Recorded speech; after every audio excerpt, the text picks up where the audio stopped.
Your Instagram marketing strategy isn't working as well as you want right now because things have changed, but nobody told you, and that's not cool. But the fact is that what used to work even a few months ago is dramatically different than the strategies and tactics that we're seeing succeed on the platform right now. The good news is you're here right now, and I'm gonna be giving you the goods on exactly what's working on Instagram right now. I'll show you what's hot, what's not, and what you may already know but might have forgot. That rhymed, didn't it? For example, Instagram is a photo sharing site, right? Wrong.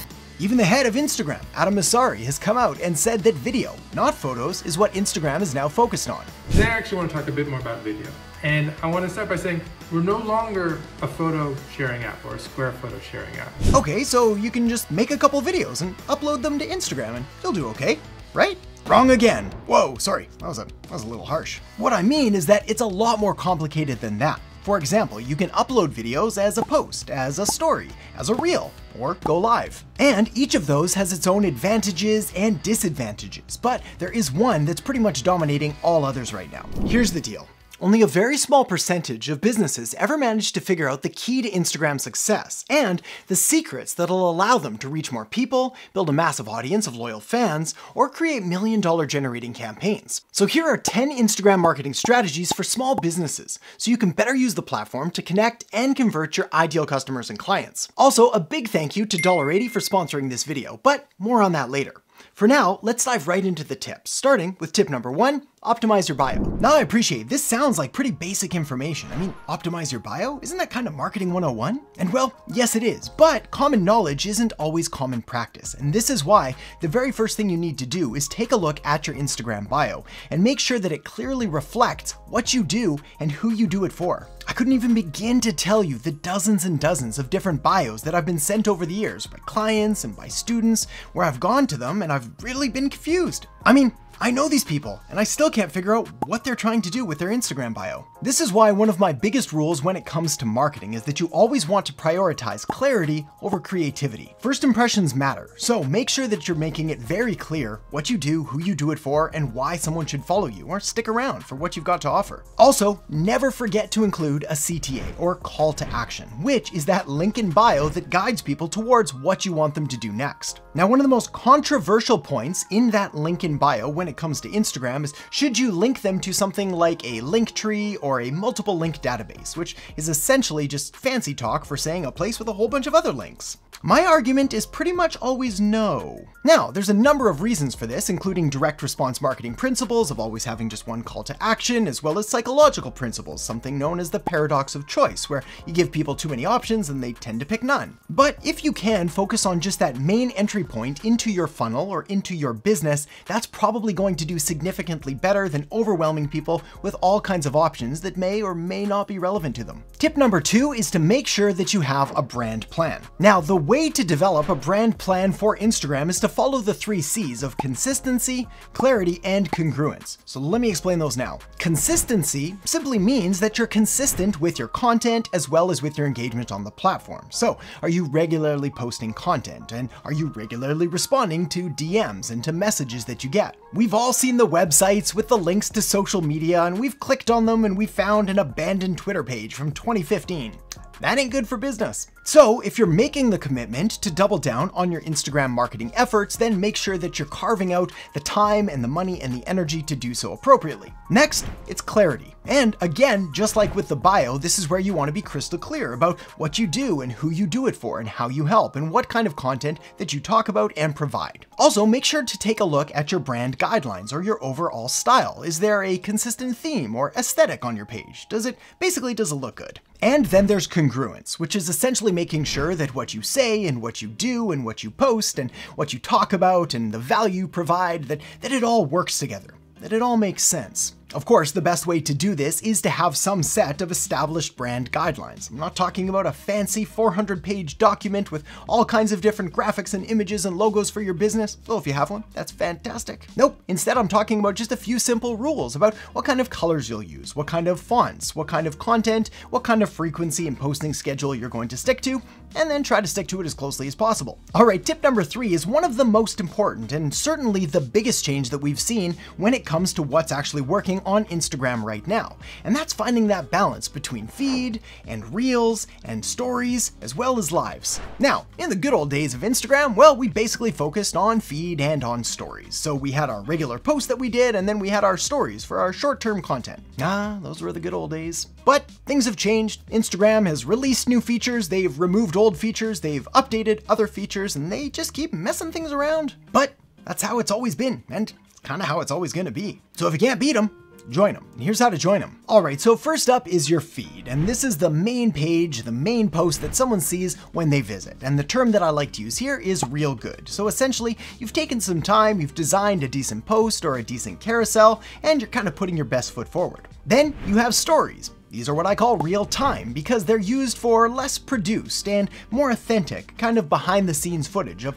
what's going on in real time. Then you have lives, and I call these real authentic. It doesn't quite have the same ring to it, but it works. Essentially, the beauty of going live on Instagram or basically any other social media platform is that it is truly authentic because it's happening live, which means you can't fix slip-ups or mistakes, or if you feel a bit off or you say the wrong thing, and people like it. It's more natural. But then we have Reels. And Reels, my friend, this is where you want to pay attention. You see, it's no secret that short-form vertical video content has kind of taken over in the past few months, maybe even a year or so. Now, it could be argued who stole what feature from what different social media platform, whether it was Instagram stealing from Snapchat, or YouTube stealing from Snapchat, or TikTok stealing from Snapchat. Whatever the case, doesn't matter who started it, matters where we're at right now. Clearly, TikTok has become a power player, YouTube now has their YouTube Shorts, which is their short-form vertical video, and clearly Instagram has Instagram Reels, which has become the dominant player and the dominant platform or dominant placement, feature, tool? All of the above. Basically, the key to success, at least today, right now, on Instagram, is by doubling down and leveraging Instagram Reels. So I say Reels, real reach. This is because the way that the Instagram algorithm works with Reels is that it's far more conducive to getting in front of new audiences and essentially having that potential to go viral. Even if going viral isn't your end goal, it still gives you far more likelihood of getting in front of the people that you actually want to because you're giving Instagram what they want, which is more Reels content. The beauty of filming short-form, vertical style videos is that you can upload it natively as an Instagram Reel, but you can also upload it natively as a TikTok and natively as a YouTube Short. Now, when I say natively, what I'm talking about is actually taking the raw footage and putting it directly into the social media platforms rather than copying and pasting different links and sort of just putting an Instagram Reel and pretending it's a TikTok, because that doesn't work as well. Okay, next, let's talk hashtags, but we'll make it quick because while they are still pretty relevant, well, there's a lot of other information out there if you want to go deeper. The first phase, though, is that you definitely still need to do research. You've got to find out what hashtags are relevant and applicable to you, to your business, to your industry, as well as, most importantly, to your target market. So essentially, what are the terms that they're looking for? And then you need to use those.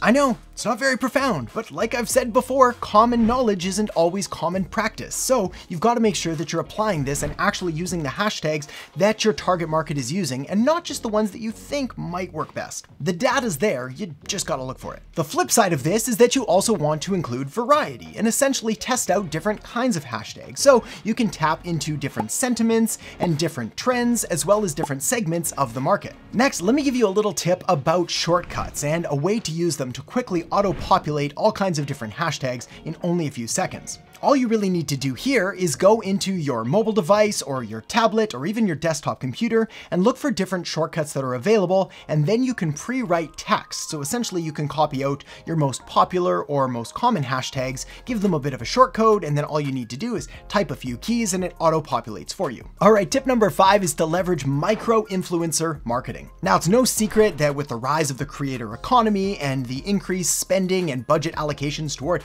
influencers and influencer marketing, well, clearly this is becoming a more established path to growing your business. But it's also getting more expensive as it gets more competitive and as people realize that influencers are actually helping to drive revenue for the businesses they promote. But there's still a smaller segment of the market that you can tap into, known as micro-influencers, and in many cases, they may be just as, if not more valuable for your business. Now, a micro-influencer is essentially someone with reach, someone with an audience that you want to tap into, but is at a smaller scale than the larger, big household names that you may know. The beauty here is that they typically have a very very niched and very specific audience, and they've probably not been approached by larger brands, which means that you can get in there for pennies on the dollar. I mean, if someone has never worked with a large brand before, they may be willing to provide you with a shout out simply for an exchange of services or products or merchandise or materials or anything like that. On the topic of leveraging other people to help with your marketing initiatives, let's talk about tip number 6 next. And tip number 6 is all about using UGC, or user-generated content. User-generated content is one of those fancy marketing terms that pretty much just says exactly what it sounds like, where it's essentially having your users generate content for your business. Now, this is typically done with fashion brands and with anything that's wearable or usable.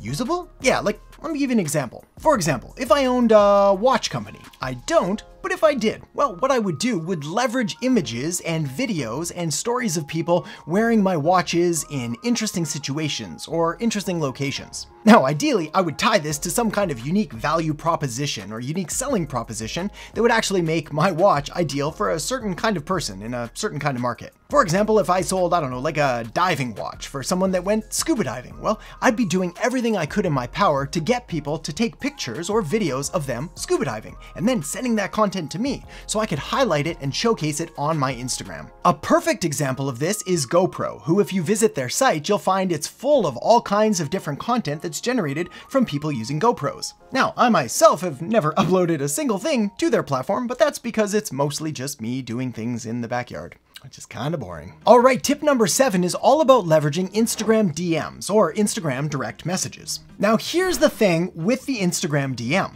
It is an absolutely fantastic way to connect with people that you want to start a relationship with, that you want to engage with their content, that you want to provide value to, but please, for the love of all things holy, don't spam people. There is a way to do networking properly. There is a way to introduce yourself without spamming someone. And there is a way to comment on someone's posts and to send them a message and to congratulate them or to provide value without looking like you want something immediately in return, which, let's be honest, people can see right through. The big point here is that a lot of business actually takes place through direct messages and through contact and communication with your market and with your customers. So much so that there's even a brand or business statement around this term known as it's going down in the DMs, which basically just says that stuff's happening in the direct messages. And that leads me perfectly to this video's sponsor, $80. $80 is a software based on the $80 strategy coined by entrepreneur and marketer Gary Vaynerchuk.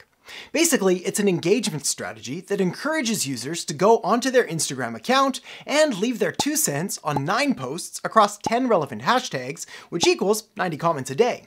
But that's a lot of work. So the purpose of the software is to help you do this all a whole lot easier by creating a space to set up hashtags for posts to comment on, track comments, and analyze growth. Doing this not only grows your following, but also creates a more authentic and engaged audience. To learn more about $80 and to sign up for a free trial, all you need to do is click the link in the descriptions below this video. Tip number 8 is that timing matters, both in regards to the actual time that you are going to post your content, as well as the frequency and schedule that you decide to keep in order to make sure that you're giving your content the best chance possible of ending up in front of your target market. Now, like all things in business and in marketing, there is a good, a better, and a best. So what I'm going to do is offer suggestions for all 3, and you can find where on the spectrum you want to start and where you ultimately want to end up. First, let's talk about frequency and just how often you're going to be posting. Now, if you're just getting started, let's say the good is once a day. I appreciate that might even sound like a lot, but remember, there are different ways of doing this. You can create a story, for example, in 15 seconds. You can create a post, possibly in say 15 to 30 minutes. And you can create a reel in 15 to 30 minutes, maybe up to an hour if you really want to make it amazing. But you don't have to. But if you've got a little bit of extra time and money and energy, well, my suggestion is to upgrade to the better and possibly even the best of posting a couple times a day.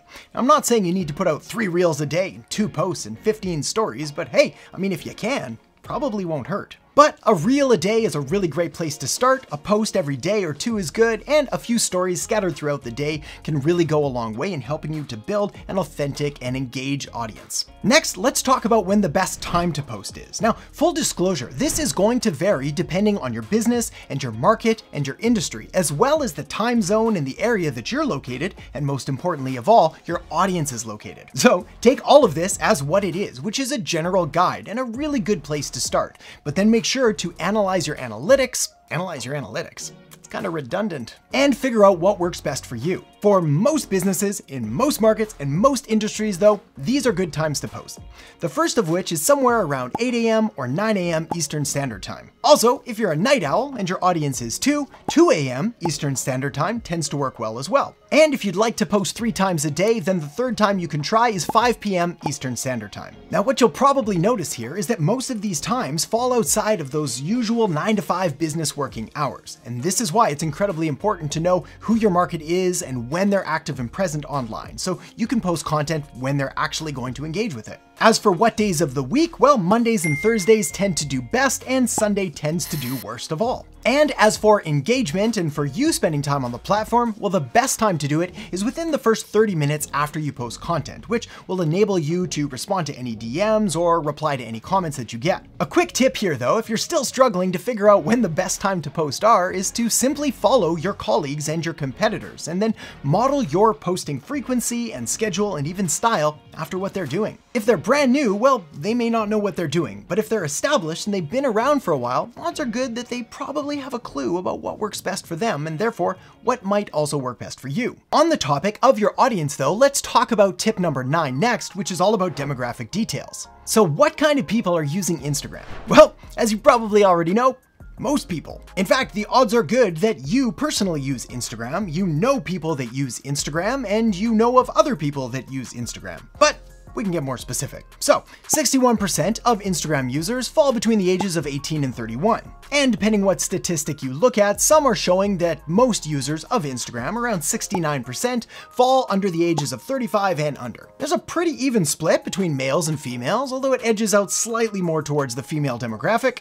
But probably most important of all, there are older demographics and younger demographics on Instagram, both present and active. And this is why I put Instagram into a category that I call the Big Four, which is made up of Facebook, Instagram, LinkedIn, and YouTube. Meaning that no matter what business or market or industry you're in, what target market you're seeking to serve, you can probably find them on one, if not many, of those Big Four platforms. Because they're big and a lot of people use them. Next, let me give you just a few helpful tips about how to incorporate Instagram advertising into your overall strategy. First things first. Instagram ads are run through the Facebook Ads Business Manager. This is because Facebook, now Meta, owns Instagram, and therefore, if you want to run the ads, you need to do it that way. Fortunately, it's really easy to do. All you need to do is go to business.facebook.com, sign up for a business account, then create an ad account, then link your Instagram account, and you're pretty much done. Sounds more complicated than it is. A quick Google search and you'll figure it out. Now, the trick with Instagram advertising is to know that if you do want to run ads, you want to do it properly and set it up like I've just talked about through the Facebook Ads Manager, because it gives you just so many more different options in regards to optimizing it and targeting and placements and everything involved. One of the biggest and most important rules when it comes to advertising is making sure that you've really dialed in your ideal target market, really figuring out who is that ideal customer avatar, their demographic details like age, gender, income, and occupation, their geographic details like what city or state or province or country they live in, and what psychographic details like what are their attitudes and their values and their interests and their beliefs. Once you've got that dialed in, well, then you can start to work on the offer that you're going to be putting in front of them. So think about what can you do and what kind of offer can you make that's compelling and interesting and actually going to get someone to take action. Then you can decide on what kind of placement is going to work best. You can run it as a story, you can put it in the feed, or you can run it, like I would suggest, as a reel. You see, just like reels are getting almost an unfair advantage and an extra push in the Instagram organic algorithm, well, they're also getting some pretty decent results through the advertising platform as well. So whether you've been running Instagram ads for any length of time and you've not fully pursued Reels yet, now's probably a good time. And if you're just considering kind of dipping your toes in the water and testing them out, well, the best place to start is probably with an Instagram Reel ad. All right, now tip number 11, which is a bonus tip for you. You see, I recently came across a statistic that said just 0.1% of people only use Instagram. Now, I admit, I had to read this twice to figure out what exactly they were saying, but essentially the takeaway is that of the people that use Instagram, well, just 0.1% of them use Instagram alone, and 99.9% of them use some or many other different social media platforms. Sometimes it's Facebook, sometimes it's Twitter, sometimes it's YouTube, but in only 0.1% of the time, it's just Instagram. This is why you need to create a social media marketing strategy that works across multiple different platforms. So to help you do just that, I've linked up a video right here that's going to give you a step-by-step guide on how to create a social media strategy. So make sure to check that out now, and I'll see you in the next video. Is what happens after you post your content, and this is really what separates the amateur social media marketers from the pros.